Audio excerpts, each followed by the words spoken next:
भारत पे के को फाउंडर भाविक कोलाडिया ने अश्नीर ग्रोवर को फोन करके कहा, तुझे बात नहीं करनी ना, अब तू देख मैं तेरी कैसे। ये सिर्फ एक इंसिडेंट था जिसकी वजह से अश्नीर कभी भी किसी पर ट्रस्ट नहीं करते। इसके अलावा और भी कई इंसिडेंट हुए अश्नीर की लाइफ में जिसकी वजह से अब वो जल्दी से किसी पर विश्वास नहीं करते। अश्नीर कहते कि जब वो जनवरी 2015 में अमेरिका एक्सप्रेस के लिए जॉब करते थे तब उनकी मुलाकात उनके IIT दिल्ली के बैचमेट अलबिंदर सिंह ढींडसा से हुई, जिन्होंने अभी रिसेंटली जोमेटो को छोड़ा था और ग्रोफर्स नाम की नई कंपनी को स्टार्ट किया था। अलबिंदर ने अश्नीर से कहा कि वो इन्वेस्टर्स से पैसा लेना चाहते हैं, इसलिए वो चाहते हैं कि अश्नीर उनकी हेल्प करें प्रेजेंटेशन बनाने के लिए जिसे दिखाकर वो इन्वेस्टर्स से पैसा ले सके। जब अश्नीर ने अलबिंदर के साथ बैठकर उनकी प्रेजेंटेशन बनवाई तो अलबिंदर ने उन्हें कहा कि तू भी हमारे साथ ग्रोफर्स ज्वाइन कर सकता है। अश्नीर को उस वक्त MX की जॉब से 80 लाख रुपए साल के मिल रहे थे। अलबिंदर ने कहा कि अभी तो हम इतने सारे पैसे नहीं दे सकते, लेकिन हम तुझे साल के 40 लाख रुपए दे सकते हैं और साथ में कंपनी के 40 लाख रुपए के शेयर। फिर अश्नीर ने कहा कि ठीक है, लेकिन मेरी एक शर्त है, अगर कंपनी की वैल्यू $8 बिलियन हो जाती है जैसे कि उस वक्त फ्लिपकार्ट की थी तो मुझे भी 100 करोड़ मिलने चाहिए। जिस पर अलबिंदर ने इसे एक्सेप्ट कर लिया। अश्नीर को अलबिंदर पर विश्वास था, इसलिए उन्होंने डील एक्सेप्ट कर ली और उनका स्टार्टअप ज्वाइन कर लिया। कंपनी ज्वाइन करने के बाद अश्नीर ने पूरी मेहनत करी, कंपनी के लिए केस भी लड़े। जैसे कि जिस दिन उन्होंने कंपनी को ज्वाइन किया था उसी दिन अरविंदर ने कहा, यार कल एक पंगा हो गया। हुआ है कि हमें रोज के 13 ऑर्डर्स आते थे और कल 30 आ गए, जिसमें से एक ऑर्डर मिस्टर कपूर का था, जिन्होंने एक नई ऑर्गेनिक वेजिटेबल की दुकान खोली है और अपनी ही दुकान से उन्होंने हमारी ऐप को यूज करके सब्जियां मंगाई और हमारे मैनेजर ने उनकी दुकान की जगह एक लोकल दुकान से उन्हें सब्जियां दे दी, जिसकी वजह से उन्होंने हमारे ऊपर FIR कर दी है और ये केस अब तुझे देखना है। अश्नीर ने पहले तो मिस्टर कपूर से बात करी, लेकिन बात करने के बाद उन्हें पता चला कि वो अपनी FIR को वापस नहीं लेंगे। अब हुआ ये कि FIR को हटाने के लिए उन्होंने हाई कोर्ट की मदद ली, लेकिन जो लॉयर उन्होंने किया था वो जोली LLB की तरह था। उसने अपने पंजाबी एक्सेंट में कहा, ग्रोवर साहब जी छड्डो मट्टी पाओ, मैंने केस रफा दफा करवा देना है। लेकिन ओवर कॉन्फिडेंस या कम प्रिपरेशन की वजह से वो केस हार गए। उन्होंने जल्दी ही सुप्रीम कोर्ट के फेमस लॉयर गोपाल सुब्रमण्यम के बेटे गिरी सुब्रमण्यम की मदद ली और दोबारा से हाई कोर्ट में केस किया ताकि हाई कोर्ट इस केस को दोबारा से रिजेक्ट करे और उन्हें सुप्रीम कोर्ट जाने का मौका मिले। जैसे ये केस सुप्रीम कोर्ट गया, उन्होंने गिरी सुब्रमण्यम से कहा कि वो अपने डैड को कहे उनका केस लड़ने के लिए। गोपाल सुब्रमण्यम हर एक हियरिंग का 7.5 लाख रुपीज लेते थे। जब उन्होंने ये केस सुना तो वो बहुत ज्यादा हंसने लग गए कि 500 रुपए की सब्जी के लिए तुम्हारे ऊपर केस कर दिया।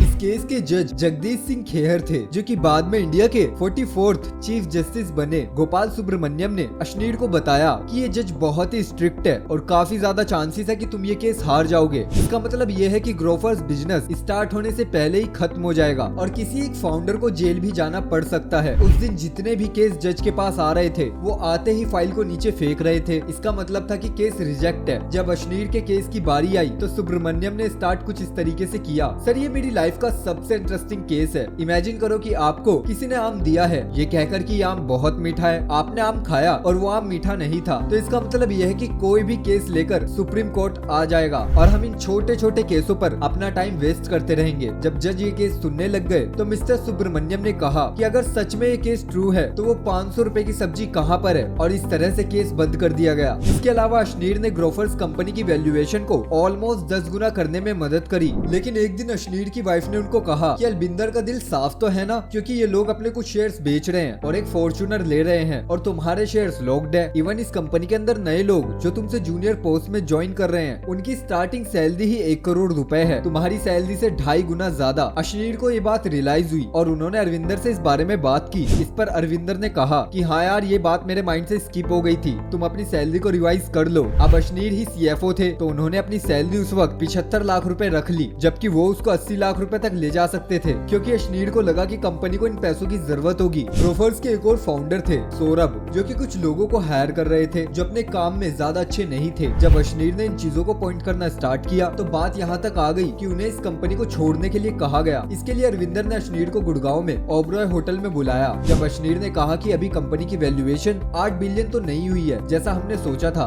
लेकिन $370 मिलियन है। इसके अकॉर्डिंग मेरे करीब 10 करोड़ बनते हैं, लेकिन मुझे कम से कम 1 करोड़ करोड़ तो मिलने ही चाहिए, लेकिन इसके लिए भी अरविंदर ने काफी नेगोशिएट किया। ग्रोवर से निकल जाने के बाद अश्नीर ने अपने सारे फ्रेंड्स को जो भी उनकी कंपनी ज्वाइन करने के लिए मैसेज करना स्टार्ट किया, लेकिन उसमें से किसी ने भी अश्नीर की उनके बुरे वक्त में मदद नहीं की। इवन भारत पे से जब उनको निकाल दिया गया तो उन्हीं के को फाउंडर ने उन्हें निकालने के लिए वोट किया। शॉर्ट हमारा फर्स्ट लेसन ये है कि हर किसी पर ब्लाइंडली ट्रस्ट मत करो, क्योंकि जब हमें उन लोगों की जरूरत पड़ेगी तो कोई भी हेल्प नहीं करेगा। इस टॉपिक पर एक और काफी अच्छी बुक है जिसका नाम है 48 लॉ ऑफ पावर, जिसे हम पढ़ सकते हैं। सेकंड लेसन आता है don't tell your secret. Ashneer Grover जब IIT दिल्ली से सिविल इंजीनियरिंग कर रहे थे तो वहाँ पर एक प्रोग्राम होता था। इसमें IIT के 5 बच्चे फ्रांस जाकर पढ़ते थे और 5 बच्चे फ्रांस से IIT दिल्ली आकर पढ़ते थे। इसमें एक अच्छी बात ये थी कि IIT से फ्रांस से 1 साल के लिए जो जाए उसको फ्रांस के अंदर भी IIT की ही फीस देनी पड़ेगी, जो कि फ्रांस के कॉलेज से बहुत कम थी। अश्नीर 5 और बच्चों के साथ इस प्रोग्राम के लिए सिलेक्ट हो गए थे, जहाँ पर इनके साथ बाकी 4 बच्चे फ्रांस जाने की सेलिब्रेशन कर रहे थे। वहीं पर अश्नीर को पता चला कि फ्रांस में एक स्कॉलरशिप भी मिल सकती है और इस स्कॉलरशिप के अकॉर्डिंग उन्हें हर महीने 600 यूरो मिलेंगे। अश्नीर को पता था कि अगर उन्होंने इन्फॉर्मेशन बाकी 4 बच्चों के साथ शेयर कर दी तो उनके स्कॉलरशिप मिलने के चांस बहुत कम हो जाएंगे, क्योंकि ये स्कॉलरशिप सिर्फ 2 बच्चों को ही मिलने वाली थी। उन्हें ये भी डर था कि अगर उन्होंने इस स्कॉलरशिप के लिए अप्लाई कर दिया तो जब वो बाकी 4 क्लासमेट के साथ फ्रांस पहुंचेंगे बाकी बच्चे उनके बारे में क्या सोचेंगे। लेकिन फाइनली अश्नीर ने डिसाइड किया कि वो इनकी परवाह नहीं करेंगे और उन्होंने स्कॉलरशिप के लिए अप्लाई कर दिया, जो उनको मिल भी गई। ये इतना पैसा था जिससे अश्नीर ने काफी यूरोप घूमा और इन पैसों से उन्होंने काफी सेविंग्स भी करी और अपनी इंजीनियरिंग के 3rd ईयर के बाद उन्होंने अपनी स्टडी के लिए कभी भी अपने पेरेंट्स से पैसे नहीं मांगे। इस स्टोरी का लेसन ये है कि डोंट टेल योर सीक्रेट्स। हाँ, हमें किसी का बुरा नहीं करना चाहिए, लेकिन अपनी लाइफ के अंदर अपॉर्चुनिटी को ऑप्टिमाइज करने के लिए हमें हर स्टेप लेना चाहिए, चाहे वो किसी को मीन लगे या ना लगे। इस टॉपिक के लिए हम चाणक्य नीति बुक भी पढ़ सकते हैं। Lesson number 3, spend time with people above you.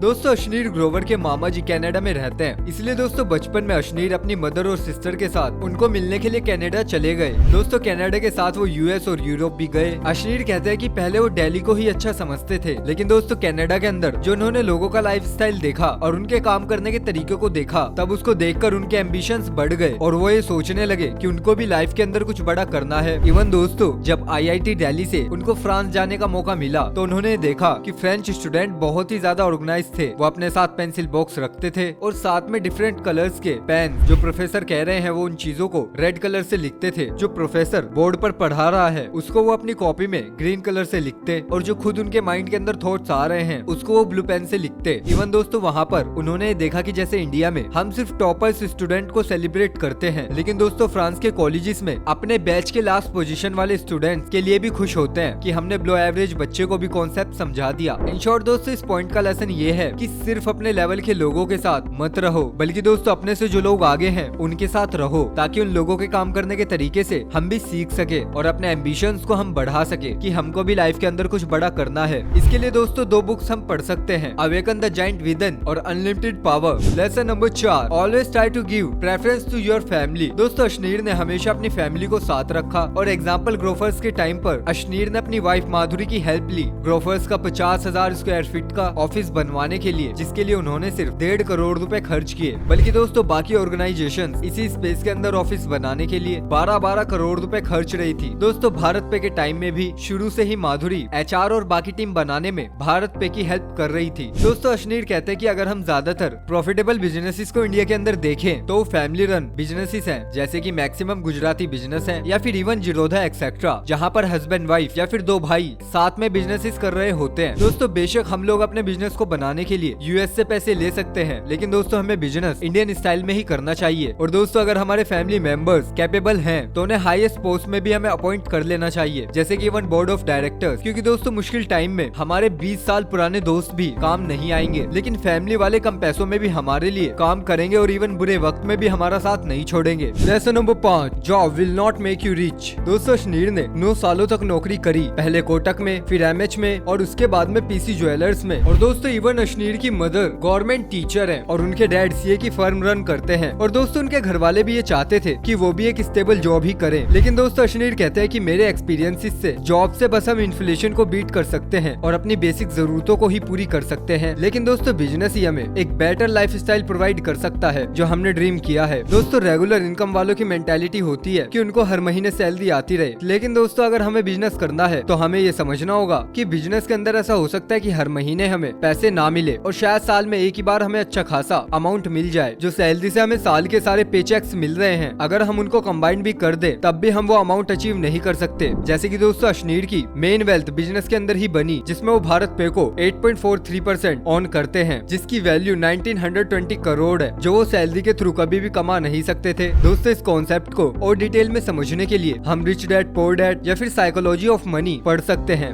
Lesson number 6, if you open A company put yourself first. दोस्तों अशनीर कहते हैं कि अगर हमने अपने बिजनेसेस के लिए इन्वेस्टमेंट ली है तो कॉन्ट्रैक्ट करते वक्त हमेशा ये क्लॉज डलवा लो कि अगर हमें शेयर बेचने की कभी भी अपॉर्चुनिटी मिलती है तो एज ए फाउंडर हम भी अपने शेयर्स को सेल कर सकते हैं। दोस्तों अशनीर खुद भी ये गलती कर बैठे थे, जहाँ पर उनके इन्वेस्टर्स अपने शेयर्स को सेल कर रहे थे और अपने पैसों को 80 से 250 गुना कर चुके थे, लेकिन वहीं पर अशनीर को अपने एंजल इन्वेस्टर्स से ऑलमोस्ट भीख मांगनी पड़ रही थी कि वो भी अपने शेयर्स को बेचना चाहते हैं। इन शॉर्ट दोस्तों अगर हमारी वेल्थ पेपर्स के अंदर ही रहेगी तब कभी भी हमें उतना कॉन्फिडेंस नहीं आएगा। बड़ा काम करने के लिए हमारे बैंक में एक्चुअल में पैसे होने चाहिए। दोस्तों इस टॉपिक के लिए हम एक बुक पढ़ सकते हैं, idea to IPO. Lesson number 7, delegate delegate delegate. दोस्तों ज्यादा वेल्थ तब क्रिएट होती है जब हम ये समझ लेते हैं कि हमें एक टीम कैसे बनानी है और बाकी लोगों से काम कैसे करवाना है। अगर दोस्तों हम हर चीज को खुद करते रहेंगे तब कभी भी हम बड़ा बिजनेस नहीं बना पाएंगे। दोस्तों अशनीर कहते हैं कि मैं एक सिविल इंजीनियर हूँ, लेकिन अगर मुझे अपना प्रोडक्ट बनाने के लिए एक प्रोग्रामर की जरूरत पड़ती है तब मैं उसको सैलरी के साथ BMW बाइक्स भी दे सकता हूँ। और उन्होंने इस बार नया स्टार्टअप खोला है जिसका नाम है थर्ड यूनिकॉर्न, और वो लिंक्डइन और बाकी जगह में भी लिख रहे हैं कि जो उनके साथ 5 साल तक काम करेगा उसको वो मर्सिडीज बेंज देंगे। दोस्तों इस टॉपिक पर मुझे एक अच्छी बुक याद आती है जिसका नाम है ई-मिथ, रिवाइज्ड